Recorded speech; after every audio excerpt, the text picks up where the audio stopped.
इतनी है कि हमें हमारा प्रॉपर इंफ्रास्ट्रक्चर चाहिए, जो हमारे पास अभी तक नहीं है सर। हमें 3 से 4 महीने हो गए यहाँ पे यही सब चीज़ें बोलते। पहले हमने हमारे टीचर्स को रिक्वेस्ट की, वो हमें यही कह रहे थे हफ्ता 10 दिन, वो करते करते अब 3 से 4 महीने हमारा पानी भी सर से ऊपर हो चुका है। इसलिए हम स्टूडेंट्स गए थे अपने एडमिनिस्ट्रेशन के पास।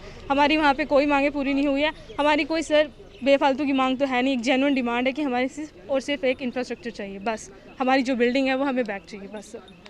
बिदा कोसर है सर, हम एएनएमटी स्कूल के स्टूडेंट्स हैं सर। आज हम डीसी ऑफिस पहुंचे हैं बहुत सारी मुशक्क़तों के बाद। सर इससे पहले भी हम कई स्टेजों से होकर गुजरे, हमने कुछ ऑफिसर्स के सामने अपनी बात रखने की भी कोशिश की।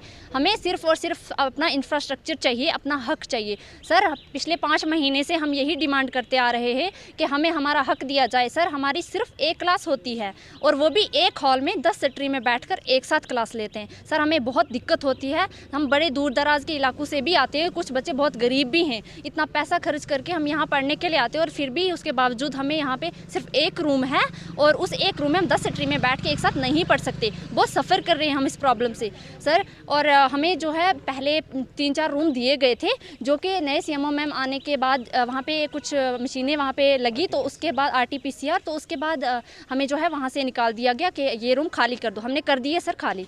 उसके बाद हम दोबारा सीएमओ मैम के पास गए कि हमारा कुछ ना कुछ हल करें। तो सीएमओ मैम ने कहा कि मैं आपको कुछ रूम्स प्रोवाइड करती हूँ। हमने वहाँ पे उनके पास एक एप्लीकेशन भी रखा जिसमें ये हमने मेंशन किया हुआ था कि आप हमें कुछ रूम्स या कुछ ऐसा दो जहाँ पे हम बैठ के अच्छे से प्रॉपर तरीके से अपनी क्लासेस ले सके और 10 सेक्टरी में एक साथ नहीं बैठ के पढ़ सकते, हमें अलग अलग रूम्स दिए जाएँ। तो सीएमओ मैम की तरफ से क्या कहा सर? सीएमओ मैम ने वो एप्लीकेशन सिग्नेचर नहीं किया। उन्होंने साफ साफ मना कर दिया कि मैं इस एप्लीकेशन पे सिग्नेचर नहीं करूँगी, मैं कोई डिप्टी कमिश्नर नहीं हूँ। तो सर उसके बाद हम तो सर उनका यही जवाब था। उसके बाद सर आपकी डिमांडें नहीं मानी जाती तो क्या होगा?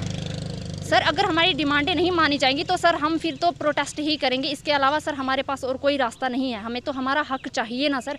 और उसके बाद डायरेक्टर सर का वेट किया सर हमने 2 दिन उनका वेट करते रहे। जब वो आए जिस दिन रात 8 बजे तक हमने वेट किया।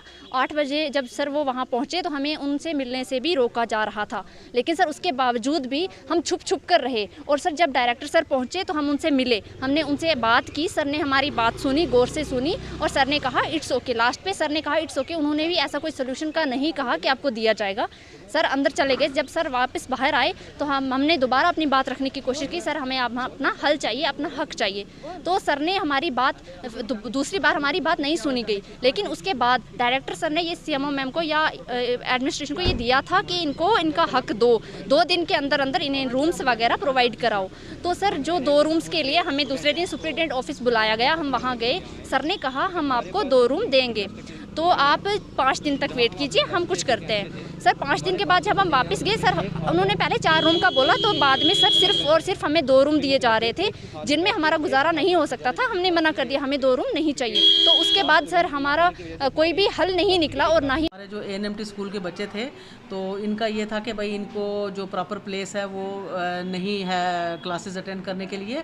तो उसका जो है इन लोगों ने एक एप्लीकेशन भी दी डीसी साहब को, मुझे भी इन्होंने दी है एप्लीकेशन। तो चलो हम इस पर देखेंगे आगे जो इनका कोई सूटेबल हल जो है वो निकालने की कोशिश करेंगे।